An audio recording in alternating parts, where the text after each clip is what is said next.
IELTS speaking নিয়ে আপনি দুশ্চিন্তায় আছেন। প্রচুর দুশ্চিন্তার যন্ত্রণায় আপনার ঠিকমতো ঘুম আসছে না। সেই দুশ্চিন্তাকে দূর করার জন্য আজকের এই লেসন। আইএলস স্পিকিংয়ে আমরা আমাদের কোয়েশ্চেন আনসারকে বড় করতে পারছি না। কোন পদ্ধতিতে বড় করলে আমি এক্সামিনারের যে কন্ডিশন আছে সেটাকে স্যাটিসফাই করতে পারবো এবং সে আমাকে একটা প্রপার মার্কিং করবে, আমি আমার এক্সপেক্টেড যে স্কোর C1 লেভেল টাচ করতে পারবো, দ্যাট মিনস 7 পর্যন্ত অন্তত যেতে পারবো স্পিকিংয়ে। সেই বিষয়টা নিয়ে আজকে আলোচনা করার চেষ্টা করব। তার জন্য আমার সাথে একটু লাস্ট পর্যন্ত থাকতে হবে। আজকে একদম এক্সাম্পল সহ একটা কোয়েশ্চেন করলে সেটা কিভাবে বড় করা যায়, কী ধরনের লিঙ্কার্স ব্যবহার করা যায়, কী ধরনের কন্ডিশনস অ্যাপ্লাই করা যেতে পারে, কী ধরনের সেন্টেন্স এডিশন করলে আমার সেন্টেন্সটা যৌক্তিকভাবে বড় করা যাবে, এক্সটেন্ড করা যাবে, সে বিষয়টা আজকে আপনাদেরকে দেখানোর চেষ্টা করব। তার আগে আপনার কাছে যদি মনে হয় যে আপনার নিজেকে অ্যাসেস করা দরকার যে আমি আসলে আইএলস স্পিকিংয়ে এখন কেমন করতে পারি, I need to perform a test. একদম আইএলস স্পিকিংয়ের আদলে একটা টেস্ট যদি কেউ আমার নিয়ে দিত এবং নিয়ে আমাকে বলতো যে আপনার এই জায়গাতে সমস্যা, আপনার এই কারণে আপনার স্কোর এইখানে আটকে থাকতে পারে, এটা সামনে যাবে না, এই ধরনের কোনো ইনকোয়ারি যদি আপনার মাথায় থাকে তাহলে you can contact with me. আমার কন্ট্যাক্ট অ্যাড্রেস ভিডিওর কমেন্টে পেয়ে যাবেন। আপনি চাইলে আমার কাছে আইএলস মক টেস্ট দিতে পারেন, ফুল মক টেস্টও দিতে পারেন, চাইলে শুধুমাত্র স্পিকিং অথবা শুধুমাত্র রাইটিংয়ের পার্শিয়াল টেস্টও দিতে পারেন আপনার নিজেকে যাচাই করার জন্য। I will take personally your mock test এবং সেটা অবশ্যই অনলাইনে হবে। আপনি চাইলে আপনার ঘরে বসে পরীক্ষা দিতে পারবেন। তো যেটা বলছিলাম সেটা হচ্ছে আমাদের আইএলস স্পিকিংয়ের ক্ষেত্রে আমাদের স্টুডেন্টদের মার্ক কম পাওয়ার অন্যতম বড় কারণ হচ্ছে আমরা প্লেন লাইনে, তার মানে হচ্ছে সরাসরি একটা লাইনে আনসার দিয়ে ফেলি অথবা আমাদের আনসার খুবই ছোট হয়, ইনাফ পরিমাণ হয় না, অ্যাডিকুয়েট যে কোয়ান্টিটি হওয়া দরকার ওয়ার্ডের। কারণ this is the language test.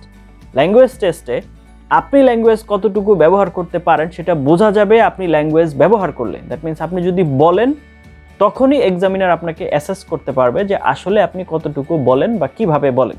আপনি যদি না বলেন, আপনাকে যদি কোয়েশ্চেন করা হয় tell me something about your home town, আপনি যদি বলেন my home town is a beautiful district, শেষ। আর যদি কিছু না বলেন তাহলে সে কিভাবে অ্যাসেস করবে যে আপনি আপনার ল্যাঙ্গুয়েজটা কিভাবে ব্যবহার করেন, রাইট? তো এই জায়গাটা থেকেই আজকে আপনাদেরকে দেখাবো একটা সেন্টেন্সকে কিভাবে বড় করতে হয়। চলুন চলে যাই আমরা কম্পিউটার স্ক্রিনে। ওকে, তো চলে আসলাম আমরা আমাদের কম্পিউটার স্ক্রিনে।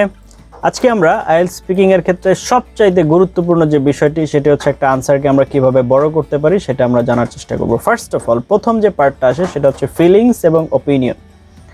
কোনো একটা বিষয়ে যদি আপনার মতামত এবং ওপিনিয়ন বলেন তাহলে সেটাকে বড় করা যেতে পারে কিভাবে। Now let's have a dummy question.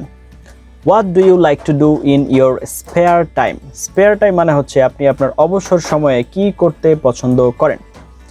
Normally short answer কেমন হতে পারে? I like shopping. আমাদের দেশের ম্যাক্সিমাম স্টুডেন্টস এভাবে আনসার দেয়, I like shopping, I like sleeping, I like playing games, এভাবে আর কি।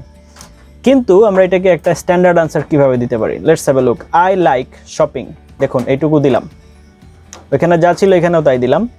বিকজ, এবার কারণ অ্যাড করবো, because I love trying on new clothes, আমি নতুন জামা কাপড় পরতে পছন্দ করি, অ্যান্ড দিয়ে আরও একটু এক্সটেন্ড করলাম, I always feel more confident, আমি সবসময় বেশি আত্মবিশ্বাসী অনুভব করি। অ্যাডজেক্টিভ ক্লজ দিলাম, when I am wearing a new outfit, আমি যখন নতুন জামা কাপড় পরি। সেক্ষেত্রে আমি আমার কি ওপিনিয়ন দিলাম, আমার হচ্ছে অনুভূতি, I always feel more confident, এবং আমার মতামত দিলাম।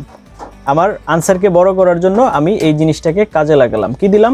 ফিলিংস এবং ওপিনিয়ন। যেখানে আমার আনসারটা শুধুমাত্র আই লাইক শপিংয়ে শেষ হয়ে যেত, বিকজ দিয়ে আমি আমার মতামতটাকে অ্যাড করেছি, অ্যান্ড দিয়ে সেটাকে এক্সটেন্ড করেছি, এবং তারপর ওয়েনকে, রিলেটিভ প্রোনাউনকে এখানে ব্যবহার করে তারপরে আমি আবার এখানে কি করেছি?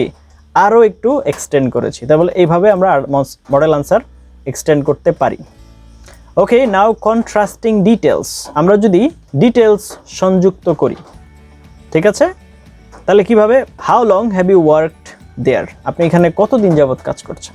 How long have you worked there? Okay, I have worked there for 3 years, আমি 3 বছর যাবত এখানে কাজ করেছি। ওকে, তো এটা কিন্তু খুবই সিম্পলি আমরা নর্মালি এইভাবে আনসার দিব, কিন্তু আমরা এটাকে বড় করতে পারি কিভাবে? Let's have a look. Longer answer কেমন হতে পারে? I have worked there for 3 years, এরপরে কমা দিয়েছি, দ্যাট মিনস কমপ্লেক্স সেন্টেন্সের স্ট্রাকচারে নিয়ে গিয়েছি। But I am going to change carriers next year, আমি নেক্সট ইয়ারে, মানে হচ্ছে যে বাট দিয়ে বিপরীতধর্মী একটা তথ্য আমি অ্যাড করেছি, এখানে সংযুক্ত করেছি। আমি এই কাজটা সামনের বছর চেঞ্জ করতে যাচ্ছি। ধরেন আপনাকে যদি প্রশ্ন করা হয় যে আপনি কি এখন খেলাধুলা করেন? হ্যাঁ আমি করি, but maybe after some days I am not going to able, আমি হয়তো করতে পারবো না। এভাবে কিন্তু নিয়ে আসতে পারি। নাও কম্বাইনিং ডিটেলস, আমি যদি আপনার এক্সট্রা আরও তথ্য যোগ করি, কিভাবে? Do you live in a flat or a house? আপনি কি একটা ফ্ল্যাটে বসবাস করেন অথবা একটা হাউসে বসবাস করেন? I live in a house, very plain answer. এই আনসার দিলে কিন্তু আইএলটিএস স্পিকিং আমি ভালো করতে পারবো না। কি করতে হবে? I live in a house with my 2 brothers and my mum. Extra তথ্য অ্যাড করলাম, সাথে we have also got a dog and a cat। তার মানে প্রয়োজনের চাইতে আমাকে যে প্রশ্ন করেছে I live in a house, এর সাথে উইথ দিয়ে আমি আমার ফ্যামিলি মেম্বার অ্যাড করেছি এবং ফ্যামিলিতে আরও কিছু এক্সট্রা আছে কিনা সেগুলো অ্যাড করে দিয়েছি। এটা হচ্ছে কম্বাইনিং ডিটেলস। ওকে, এরপর হচ্ছে পাস্ট কম্প্যারিজনস। পাস্ট কম্প্যারিজনস, পূর্বের তুলনা যে কোনো কাজে। Do you play sport? তুমি কি কোনো গেম খেলো? আই প্লে ফুটবল, আমি ফুটবল খেলি। খুবই সিম্পলি আমরা দিতে পারি, কিন্তু এখানে আমরা যদি পূর্বের তুলনা নিয়ে আসি, I use to love basketball, আমি হচ্ছে বাস্কেটবল আগে পছন্দ করতাম, but now I play football, কিন্তু বর্তমানে আমি ফুটবল খেলি more because that's what my friends are into. আমার বন্ধুরা সবাই এখন এটার মধ্যে, বিদায় আমার পরিবর্তন হয়ে গেছে, আমার ইচ্ছার পরিবর্তন হয়েছে বা পছন্দের পরিবর্তন হয়েছে। অ্যাডিং রিজনস, কোন একটা কাজ কেন হয়েছে, বিকজ দিয়ে অথবা সো দিয়ে আমরা নিয়ে আসতে পারি। Do you like your job? Yes I really love my job, plain answer. এটাতে আমি খুব বেশি মার্ক ক্যারি করতে পারবো না, কিন্তু আমি যদি বলি yes I really love my job because I get to help people with their problems every day. প্রতিদিন আমি হচ্ছে মানুষদেরকে তার সমস্যায় সমাধান করতে পারি বা হেল্প করতে পারি। এটা তো আগে ছিল একটা পাস্ট কম্প্যারিজনস, এরপরে অ্যাডিং রিজনস গেল, এবার হচ্ছে ফিউচার, ভবিষ্যৎ। If something will change in the future, বর্তমানে যেটা আছে সেটা যদি চেঞ্জ হয় তাহলে উইল বি গোয়িং টু, এই স্ট্রাকচার দিয়ে নিয়ে আসতে পারি। কিভাবে? Now let's have a look the question. Do you work or study? I am at university at the moment, এটা হচ্ছে আমার প্লেন আনসার বা শর্ট আনসার। এটাকে যদি আমি আরেকটু বড় করতে যাই, I am at university at the moment but I am graduating next year and I will hopefully get a job in advertising. তার মানে অ্যাডভার্টাইজিং ইন্ডাস্ট্রিতে আমি একটা কাজ নেওয়ার চেষ্টা করব। দ্যাট মিনস হচ্ছে বর্তমান তো গেল, তারপর সামনে নিয়ার ফিউচারে কি ঘটতে যাচ্ছে এবং তারপরে কি হবে সেটাও আমি বলেছি। দ্যাট মিনস ফিউচার নিয়েও কিছু আলোচনা করলাম। এরপর হচ্ছে কন্ট্রাস্ট, অপোজিট অপিনিয়ন্স। কিভাবে? দেখেন, is your home town a nice place for tourist or visit? আমার হচ্ছে ভ্রমণের জন্য আপনার হোম টাউনটা সুন্দর জায়গা কিনা? Yes it has a really nice beach. খুবই সিম্পলি যদি আমি আনসার দিই প্লেন ভাবে, হ্যাঁ এটা খুবই সুন্দর, এটার একটা ভালো বিচ আছে। যদি আমি একটু লঙ্গার করতে যাই এবং বিপরীত তথ্য অ্যাড করি, yes it has a really nice beach, অনেক সুন্দর একটা বিচ আছে। Although it is getting really busy, এটা বর্তমানে খুবই ব্যস্ত হয়ে পড়ছে this days. So it's not as pristine as it use to be. Pristine মানে হচ্ছে আপনার অমূল্য, আগে এটা যতটা সুন্দর ছিল বা দেখার মতো ছিল এখন আর সেটা নেই। তার মানে বিপরীত কিছু তথ্য অ্যাড করলাম, যে শুধুমাত্র ভালো না খারাপটাও বলে দিলাম। এরপর হচ্ছে giving examples. Do you get along with your brothers? তোমার ভাইয়ের সাথে কি সম্পর্ক কেমন? No we are not in the same things. আপনি বলে দিতে পারেন আমরা সম্পর্ক ভালো না, অথবা yes we are in good mood, এটাও বলতে পারেন। কিন্তু আমরা যদি এক্সাম্পল অ্যাড করি তাহলে বিষয়টা আরও বেশি বোধগম্য হয়। কিভাবে? Longer answer, no we are not in the same things like when we are both watching TV we always fight about what show to watch. আমরা সবসময় ঝগড়া করি কোন শোটা দেখবো। তার মানে আমি রিয়েল লাইফের একটা এক্সাম্পল দিলাম যে আমাদের কোথায় ঝামেলাটা হয়। এরপরে হচ্ছে frequency. You can use words like usually, never, always, more often than not to extend your answers. আনসারকে বড় করতে চাই। কীভাবে? What do you do at the weekends? আপনি সাপ্তাহিক ছুটির দিনে কি করেন? শর্ট আনসার হতে পারে এরকম, I watch TV and play computer games. Normally আমাদের স্টুডেন্টরা এইভাবেই আনসার দেয়, কিন্তু এটার আনসারটা বেস্ট কিভাবে হবে?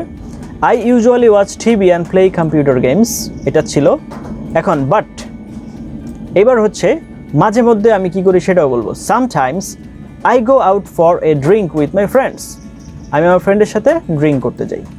এটা আমেরিকান স্ট্যান্ডার্ড বা ইউরোপিয়ান স্ট্যান্ডার্ড অনুযায়ী বা ব্রিটিশ স্ট্যান্ডার্ডে লেখা হয়েছে, এটা বুঝতেই পারছেন, বাংলাদেশের স্ট্যান্ডার্ডে না। তো বাংলাদেশের স্ট্যান্ডার্ডে হলে আবার ড্রিঙ্কস করতে গেলে মামলা হয়ে যেত আর কি, বিষয়টা এরকম। ওকে, তো এবার হচ্ছে how can I use this, এগুলো আমরা কীভাবে ব্যবহার করতে পারি। দেখেন এখানে অনেকগুলো দেখিয়েছি আপনাদের, কয়টা দেখিয়েছি দেখেন। প্রথমে হচ্ছে ফিলিংস অ্যান্ড অপিনিয়ন, এখানে একটা দেখালাম। তারপরে কন্ট্রাস্টিং ডিটেলস 2টা দেখালাম। এরপর হচ্ছে কম্বাইনিং ডিটেলস 3টা দেখালাম। পাস্ট কম্প্যারিজনস 4টা, অ্যাডিং রিজনস 5টা, ফিউচার 6টা, কন্ট্রাস্ট অপোজিট অপিনিয়ন্স 7টা, গিভিং এক্সাম্পলস 8টা এবং ফ্রিকোয়েন্সি হচ্ছে 8টা, টোটাল 8টা বা 9টা এরকম হবে আর কি। তো এখন আপনাকে যখন কোনো কোয়েশ্চেন করা হবে, এই সবগুলো একই কোয়েশ্চেনের আনসারে আপনি ব্যবহার করবেন না, সর্বোচ্চ 2টা বা 3টা ব্যবহার করবেন একটা কোয়েশ্চেনে। যেমন ধরেন আপনাকে একটা কোয়েশ্চেন করা হলো, আপনি সেটার পাস্ট কম্প্যারিজন দেখালেন, প্লাস হচ্ছে আপনার কন্ট্রাস্ট ডিটেলস দেখালেন, প্লাস হচ্ছে আপনি ফিউচার দেখালেন, তাহলে আপনার ওই কোয়েশ্চেনের আনসারটা কিন্তু যথেষ্ট পরিমাণ বড় হয়ে যাবে। আপনি 2টা করলেও পারেন, পাস্ট কম্প্যারিজন দেখালেন জাস্ট, অথবা একটা এক্সাম্পল দিয়ে দিলেন, অথবা একটা রিজন দিয়ে দিলেন, এইভাবেও কিন্তু আপনি দেখাতে। এতক্ষণ পর্যন্ত মনোযোগ দিয়ে দেখেছেন তার জন্য অনেক এবং অনেক ধন্যবাদ।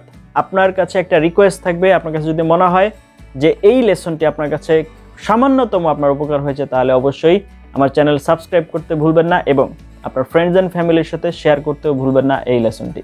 মাথায় রাখবেন, practice makes a man perfect.